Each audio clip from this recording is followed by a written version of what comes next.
CM Revanth చిల్లర చేష్టలను ప్రజలు గమనిస్తున్నారని కేటీఆర్ వివరించారు. కాంగ్రెస్ సర్కార్ పనికిరాని కేసులతో బీఆర్ఎస్ నేతల సంకల్పాన్ని, మనోధైర్యాన్ని ఎప్పటికీ దెబ్బతీయలేదని కేటీఆర్ స్పష్టం చేశారు.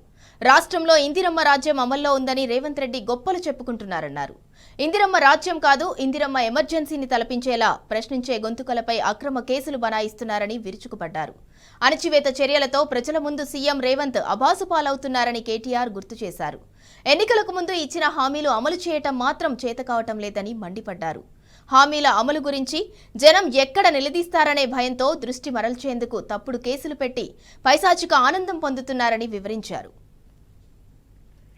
ఇక ఇదే అంశానికి సంబంధించి మరింత సమాచారం మా ప్రతినిధి రవికాంత్ అందిస్తారు. రవికాంత్, మరి కాసేపట్లో బీఆర్ఎస్ ఎమ్మెల్యే పాడి కౌశిక్ రెడ్డిని కోర్టు ముందు హాజరుపరచనున్నారు. ఎందుకు అసలు అంటే రేవంత్ సర్కార్ని ప్రశ్నిస్తున్నందుకే అక్రమ కేసులు బనాయిస్తున్నారు అని అనుకోవచ్చా?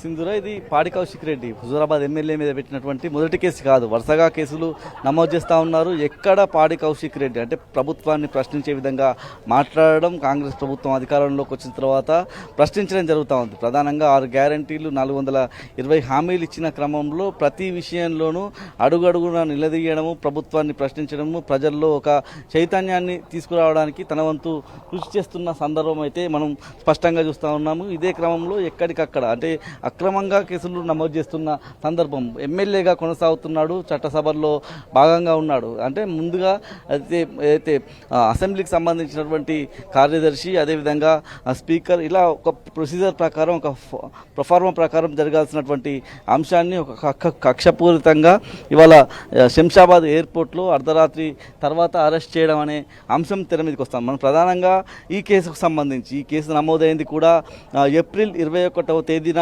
నమోదైన సందర్భంలో ఎఫ్ఐఆర్ కాపీకి సంబంధించి, ఎఫ్ఐఆర్లో కేసుకు సంబంధించినటువంటి కేసులు మనం చూసినట్టయితే 308 sub class 2, 308 sub class 4, 352 BNS ప్రకారం ఎఫ్ఐఆర్లో కేసులు నమోదయ్యాయి. ఇవాళ చూసినట్టయితే 308 సబ్ క్లాస్ 4, 308 సబ్ క్లాస్ 5, 354 సెక్షన్ల కింద ఇవాళ కనిపిస్తూ ఉంది.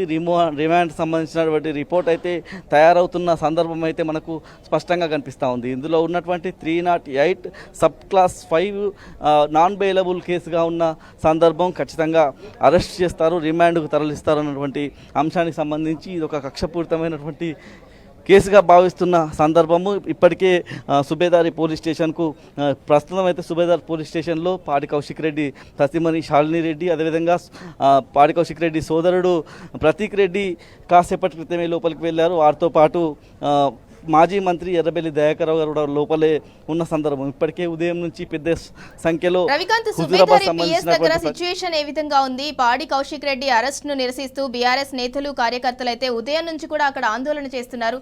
ప్రస్తుతం సుబేదారి పోలీస్ స్టేషన్ దగ్గర సిచ్యువేషన్ ఏ విధంగా ఉంది?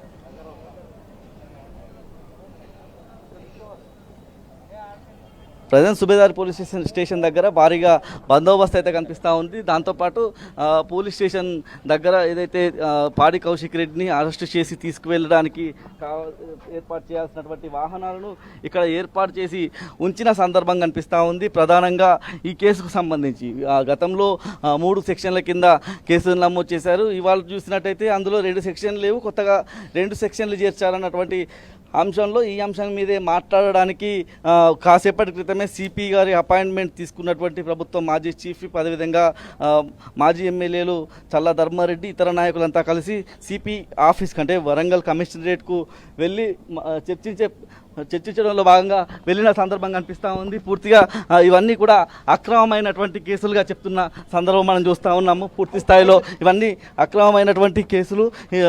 ఈ కేసులకు సంబంధించి మరొకసారి ఆలోచించాలనే విధంగా సిపి గారి దగ్గరికి వెళ్ళినట్లుగా మనకు తెలుస్తూ ఉన్న సందర్భం అయితే మనం చూస్తూ ఉన్నాము. పూర్తి స్థాయిలో మనకి ప్రస్తుతం అయితే మాజీ మంత్రి ఎర్రబెల్లి దయాకర్ రావు గారు బయటకు వస్తూ ఉన్న నేపథ్యం కూడా కనిపిస్తూ ఉంది. మనతో మాట్లాడించే ప్రయత్నం చేద్దాం. ఎర్రబెల్లి దయాకర్ రావు గారు మనతో ఉన్నారు. సార్, ముఖ్యంగా ఇట్లాంటి కేసులను ఎట్లా అర్థం చేసుకోవాల్సి ఉంటుంది?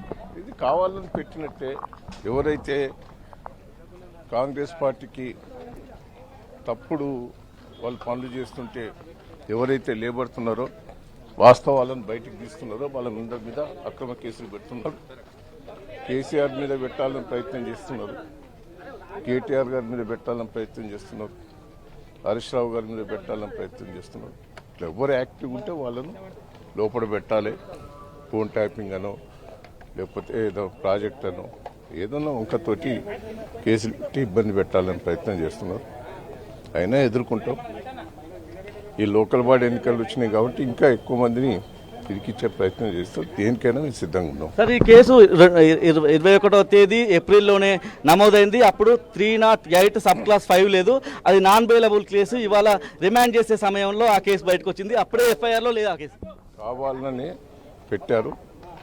ఇప్పుడు ఆయన గురించి కూడా, ఆ కేసు పెట్టిన ఆయన గురించి కూడా మన వరంగల్ ప్రజలందరికీ తెలుసు. ఆయన మీద ఎన్ని చీటింగ్ కేసులు ఉన్నాయి, ఎన్ని తప్పుడు కేసులు ఉన్నాయి. ఆయనే కాంగ్రెస్ వాళ్ళు ఫోర్స్ చేసి ఆయనతోటి కేసు పెట్టించి ఇరికిచ్చే ఏర్పాటు చేశారు. ఎదుర్కొంటాం.